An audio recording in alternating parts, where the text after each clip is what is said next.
go back and look, all the way back at Vintage right now, and Lurrus is the best deck in Vintage, the most broken format in Magic. It let you play the power 9 in Vintage. Like Black Lotus is restricted to 1 copy in Vintage. That's how broken we're talking here. And Lurrus is the best deck. But see, it's not just Lurrus though. After watching the latest episode of the Distraction Makers show where they talk about companions, the most busted mechanic in Magic's history, after doing some investigative journalism on my end, I came to a realization that I think affects all constructed players, because I didn't realize we were all going through the same thing. Psychic Frog has actually taken over Modern, Legacy, and Vintage. Modern Horizons 3 has reared its ugly head in many ways, and also the Lord of the Rings set. And that's what I wanted to do in today's video. Go through the steps and talk about how Psychic Frog somehow manages to stand the test of power, to stand along the greats of the Power 9, Black Lotus, and the Mox, and just anything that you can think of in terms of high power Magic. Psychic Frog is good enough to be there. And it's crazy that we can print cards like this in 2024. Now, if you want to see more constructed discussions like this, leave a comment down below. Let me know what you want me to discuss. And of course, leave a like on the video, because I gotta get me on that algorithm. For the somehow uninitiated, because I know a lot of people in my comment section have been playing a lot less Modern recently. So whether or not you're playing Pauper, more Commander, maybe even you're on the Arena formats and you've forgotten that Psychic Frog is an absolutely busted card in Modern too. Whenever Psychic Frog deals combat damage to a player or Planeswalker, by the way, you can attack your Jace the Mind Sculptors and your Teferi Time Ravelers with this as well. Jace being played in Modern these days is probably a meme, but y'all know what I mean here. Draw a card if you deal damage to that, right? Discard a card, put a 1/1 counter on Psychic Frog. So great, all your dead draws, Psychic Frog can help kind of get better and better. Then as you discard them and they enter the graveyard, you can exile 3 cards from your graveyard. Psychic Frog gains flying until the end of turn. Now, the thing I want to note here is that there is value in exiling cards with something like Extirpate, in the sense that this is a very niche scenario, but if you only have 2 cards in graveyard as a Psychic Frog player, you can't actually activate the ability of exiling 3 cards. So if they have no cards in hand, they have 3 cards in graveyard, and you need to block the Psychic Frog and you have an Extirpate, there is a world where like you can exile one of those cards and like now they can't give it flying, and so maybe they already committed an attack, and like there's all this type of stuff. So that is like a small niche scenario I want to bring up. But regardless, the card is a 1/2, it has pseudo flying, get bigger and bigger, and it has a little bit of card advantage. All the makings of a great tempo control creature. But in many ways, people can say, heck, it dies to Bolt, it dies to Fatal Push. I mean, dies to Bolt has a big asterisk on it, in all fairness, with the amount of cards that you might have in hand. But it also does other things, right? For the same reasons that we had Grief banned in Legacy, it pitches to Grief and it pitches to Force of Will. So that's where you want to start thinking of when you think of the higher power formats. Even in Modern, it pitches to Force Negation, it pitches to Subtlety. And so these are the type of things that also give it value. Now, when it comes to something like Modern, it's the 14th most played card in Modern, which is why I always try and bring up the argument that, yeah, we could ban the One Ring in December, but don't get it twisted. If Energy in the One Ring gets banned, Orcish Bowmasters is still around and Psychic Frog is still at the top of the format. Dimir Tempo Control is just going to be back up at the top. And I'm not sure if that's exactly the type of Magic y'all want to be kind of playing. Like a tempo deck at 20% of the metagame, always having the best removal, the best threats, all that stuff. So please be just very clued into the fact that we cannot just ban the One Ring and Energy. We got bigger fish to fry as well. Even in Legacy, I don't need to go into a bigger creature list here. Psychic Frog is the 2nd most played creature in Legacy at 30% of strategies. I'm just going to carelessly bring up Timeless here, because in Timeless, it's also the 6th most played creature and almost pretty much a playset. There's, I mean, look at this. In Legacy 3.9, no, Timeless, 20% of decks, 1/5 of decks are playing this as a playset. Right? Even dual commander, I love this. I love that. This is the best part of doing quick research, right? So where was it? Psychic Frog at 23rd most played creature at 24% of decks as like a one of, right? Because it's dual commander, but it just is that good of a threat. I love it.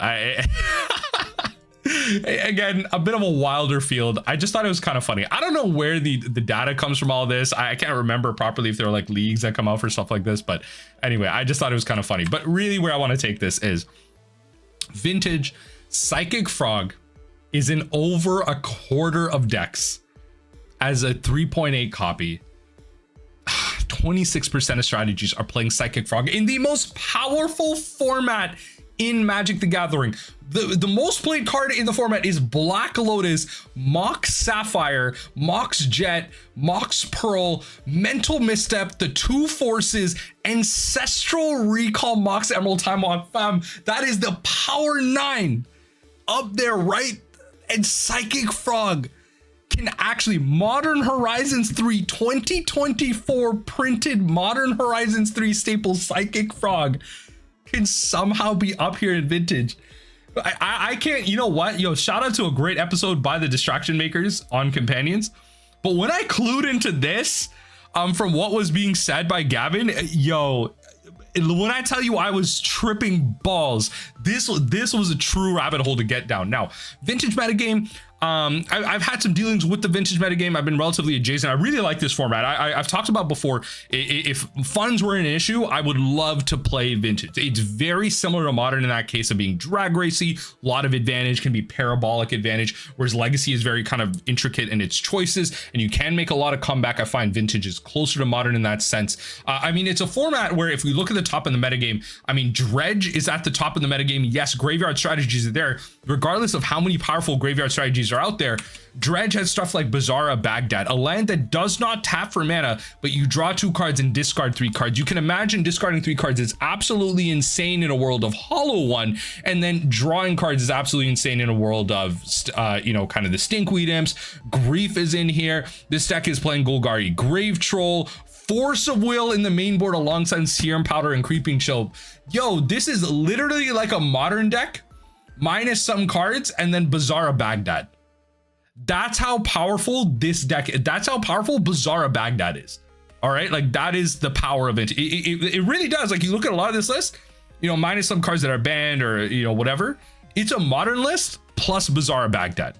This should go to show you the power of some of the older cards in Magic history and how Psychic Frog is still able to come up and play with these cards. I mean, Dredge is one of the most busted mechanics in Magic's history, and so that's why we see it being played here. But Psychic Frog can be played alongside stuff like this. I mean, Mono White Initiative, a mechanic that was made for Commander, Legacy and Vintage legal, banned in Legacy, by the way. Turbo Initiative banned in Legacy. This isn't even called Turbo Initiative, it's just called regular Initiative because you can just turbo this stuff out regularly. Like you could go turn 1 initiative off your Moxes and a Soul Land, right? You play Wasteland as and Strip Mine as a little bit of control there, right? Like, I mean, again, White Plume Adventure banned in Legacy. When it enters the battlefield, take the initiative. It's a 3-mana 3/3. At the beginning of each opponent's upkeep, untap a creature you control. If you've completed a dungeon, untap all creatures you control. Like, yo, you could just go in for some swanging, right? Like, and then you can untap them. Like, look, you're probably just turboing through the initiative anyway. The advantages that you get from playing a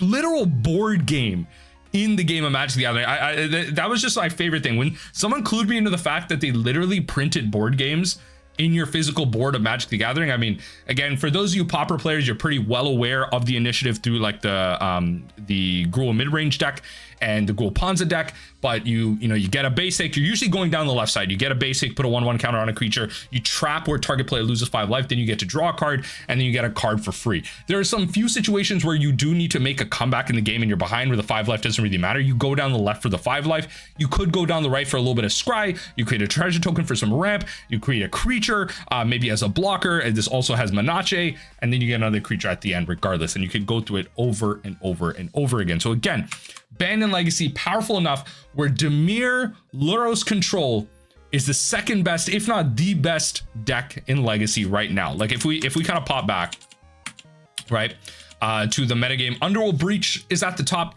The Breach combo deck, Jewel Shops, Oath of Druid, Dredge, Esper Lurrus Control along with Dimir Lurrus Control. I mean, like this looks like 20% of the metagame is just Lurrus Control.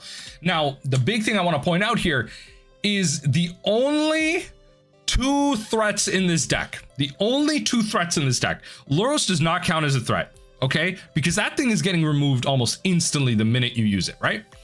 Orcish Bowmasters and Psychic Frog. Now, Orcish Bowmasters should not be a surprise. In a format of Ancestral, in a format of Brainstorm, Ponder, like when cards like this are playable, of course, Orcish Bowmasters is going to be at the top. Orcish Bowmasters, it just dodges the whole mental misstep issue. But again, in a format where draw 3 is there, Orcish Bowmasters immediate staple, not a surprise at all. Psychic Frog though, alongside Lurrus, yo, when I tell you, like, you got Lurrus out, you got Psychic Frog out. Let's say you untap back to your turn, you could play Orcish Bowmasters, and then you could discard it if you need to as well, right? Like if you just wanted to use Lurrus's ability for free, you could just discard it through Psychic Frog, gain an extra oomph, and then recast it off of Lurrus's ability. Again, like, it's crazy to me that Psychic Frog is a good enough threat because there's so many cards in this deck right now that are barely, like, they barely want to be they barely want to be in your hand. Black Lotus is going to be out. The Moxes are going to be out. Generally speaking, you don't want to be discarding any of the power. You're probably going to play out Vexing Bauble because you want to stop your opponent's Moxes. You have Force of Will, which you can discard, but you're going to hold that up as counter magic as well. Ponder you're generally going to use as well. Like, all of these cards in this deck you generally want to use, but for some reason Psychic Frog is good enough to be able to discard a bunch of cards, be like a 2, 3, 4, 4, 5, 3, 4 threat that can hit you in the air and also just like, I don't know, just deal with your opponent and draw cards from there. Absolutely insane. This deck is obviously crazy expensive. It is 60,000 estimated dollars in paper, 540 roughly in terms of ticks online. So thank God for the reprint policies of the reserve list not being liable for online printing. Thank God for that. But where I want to highlight the first problem is that the reason Psychic Frog is a problem here is obviously the companion issue, right? So these are the original 10 companions. In my opinion, the companion mechanic actually could have worked. Hot take being the fact that it's either everyone has a mechanic, a companion, or no one does. And the reason I say that is when Mark Rosewater said that the companion mechanic is very limited in its design, they couldn't think of any more ideas. I've always called that out as complete garbage because a lot of these are templated like enchantments, indirectly or directly, that have analogs, right? Like these are just creatures with enchantment abilities on them, right? Like for example, Kahira, each other creature you control that's a cat, elemental, nightmare, dinosaur, or beast gets +1/+1 in vigilance. It's just a lord, right? Gigantha is just a giant like mana rock. Lutri lets you like copy, it's just a copy spell.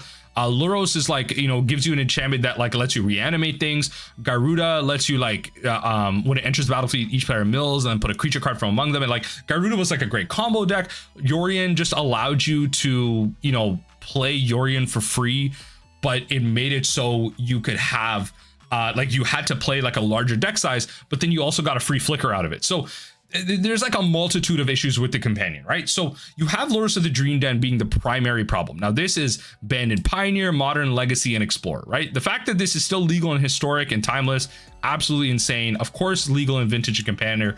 Commander is kind of funny. If you can get a Lurrus Commander deck out there, let me know in the comment section down below who's got a Lurrus Commander deck or who's got Lurrus as their companion in their Commander deck. Who's your commander? How are you playing this? Why are you playing this? I'd love to hear it in the comment section down below. But each permanent card in your starting deck has to have the CMC of 2 or less. Of course, especially mentioned in the Distraction Maker show, you can promptly just have instant or sorceries that have a higher converted mana cost. It doesn't limit those. It just limits your permanents. And then lifelink during each of your turns, you may cast 1 or more permanent spells with converted mana cost 2 or less from your graveyard. So it's specifically 1. I believe I just said 1 or more. So the recursion repeatedly over and over again. It's not kind of each turn, it's each of your turns. So it's not like you can do stuff on your opponent's turn. So for example, that matters with Orcish Bowmasters. You can't bring that back on your opponent's turn, which would be absolutely busted. They would probably make it banned. But a big thing that this card subverts is the 8th card problem. So this video I want to point to by the Distraction Makers. I highly recommend you give it a watch. Again, these guys are 2 great game designers that have great ideas on some of this stuff. So the 8th card problem kind of highlights the fact that when you have constant access to a card, always like your commander, how do you balance that? And so they're kind of talking about, as the title says, like, is commander actually casual? And so this is kind of highlighted again by the companion mechanic, essentially saying you have a commander and access to a free resource. And so free resources is going to come down the line when we get back to Psychic Frog, where Kahira fully highlights this as well, right? So this is a card that was playable in the 4-color elemental control deck, right? So you had this in your companion zone. It still is like a niche card that gets played. Like this deck is a niche option that does get played in Modern still. Of course, with the banning of Fury, there's a lot of things that, you know, this deck lost, and with Yorion and everything. So Kaheera can come into your hand, and it can pitch to Force of Negation, it can pitch to Subtlety, and it can pitch to Solitude. Ultimately, at the end of the day, let's be honest here, free spells are the problem. Let's not get it twisted. Past Psychic Frog, free spells are the problem in Magic the Gathering.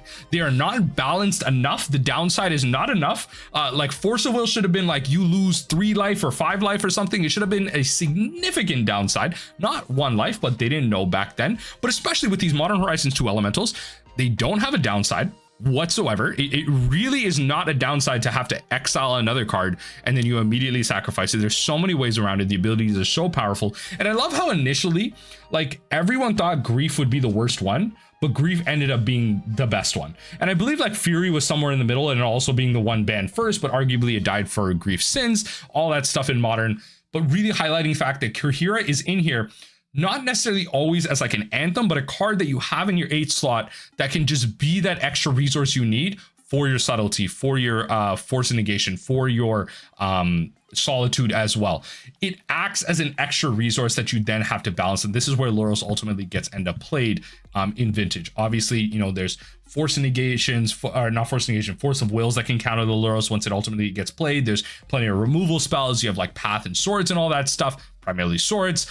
And there's so many ways to deal with Lurrus. A lot of times you don't get it off, but once you do, it's pretty game winning. If you can bring back a Psychic Frog, if you can bring back an Orcish Bowmasters, anything like that with the Lurrus, it's just game ending stuff when it comes to something like Vintage. In Modern, a little bit less so, but of course, I'm not asking for Lurrus to get unbanned in Modern, but ultimately it did get banned in Modern on March 2022. I remember this. This was a crazy time. Lurrus also got banned in Pioneer. Pauper had a pretty big banning as well. Shout out to the 4th iteration of Affinity at the time, you know, Disciple of the Vault and all that stuff. Shout out to that. This, I believe, was a Tron banning. It's been so long. You could probably read about it down here, but regardless, Lurrus is powerful enough to get banned in other formats. It is one of the primary enablers to the Psychic Frog being returned, and it's one of the key recursion pieces highlighting the power that Vintage has and how it's able to deal with certain threats, and how an access like this can actually function in a balanced sense in the Vintage format. Now, Orcish Bowmasters, I'm kind of upset. This Orcish Bowmasters, like a lot of people have a problem with the One Ring, right? Orcish Bowmasters is probably the single best black card printed in the last like 10 years. Is that a hot take? Like, let me know in the comment section down below. Orcish Bowmasters is the single best black card printed in the last 10 years. People could say Shieldred is close up there. You know, I'm not talking about reprints either. People talking about Thoughtseize and all that stuff. Fatal Push is actually hold on. Fatal Push is a good argument for that as well. I will concede arguments of Fatal Push. Grief. No. Grief is like the whole thing. Grief is the whole thing. It's not by itself, right? Grief is like the whole package you play it alongside. Fatal Push, I will hear arguments for. Orcish Bowmasters, first or second.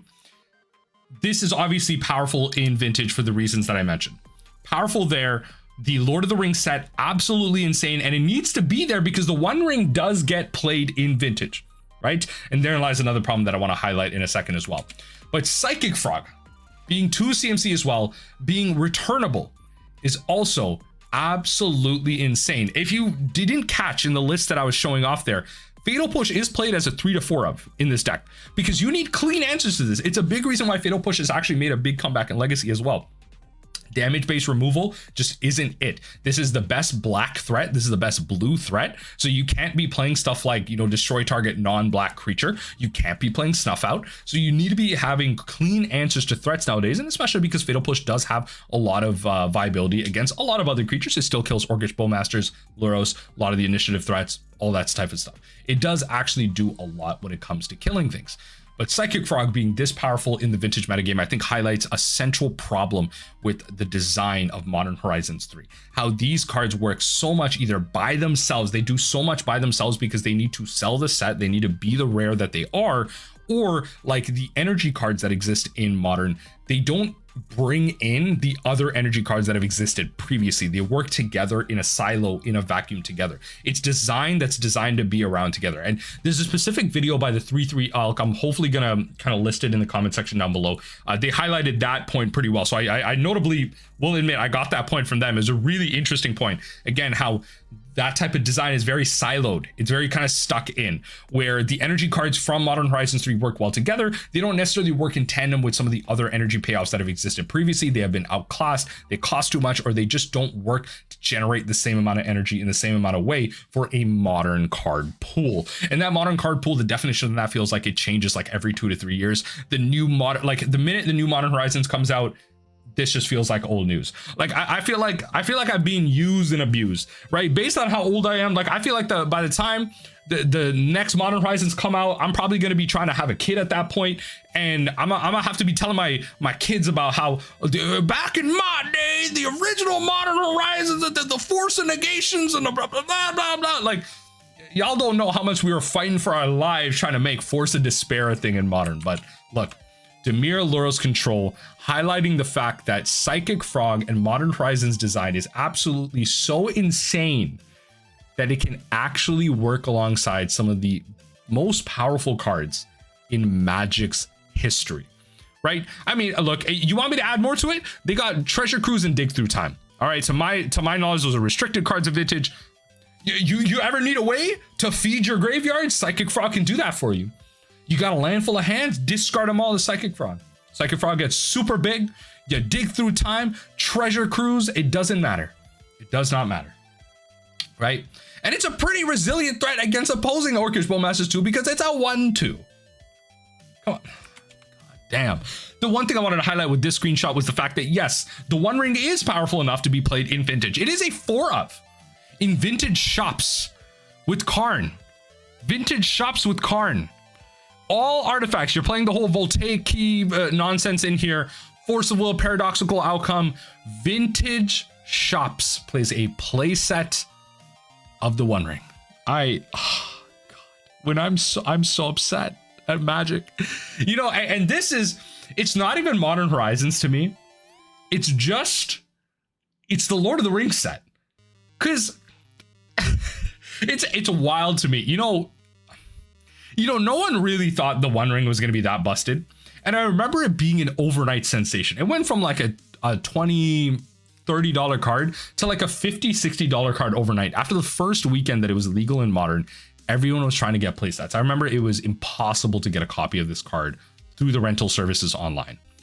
And now we're at the point where the card is over $100. Actually less now, because people are scared of the bans on December 16th. So shout out to that. Let me know what you think is going to get banned there. Is it just going to be the One Ring? Is it going to be Psychic Frog? And how many formats are those going to get banned? And can we also get something out of the energy package in Modern? Because let's be honest, the energy package is still something up there.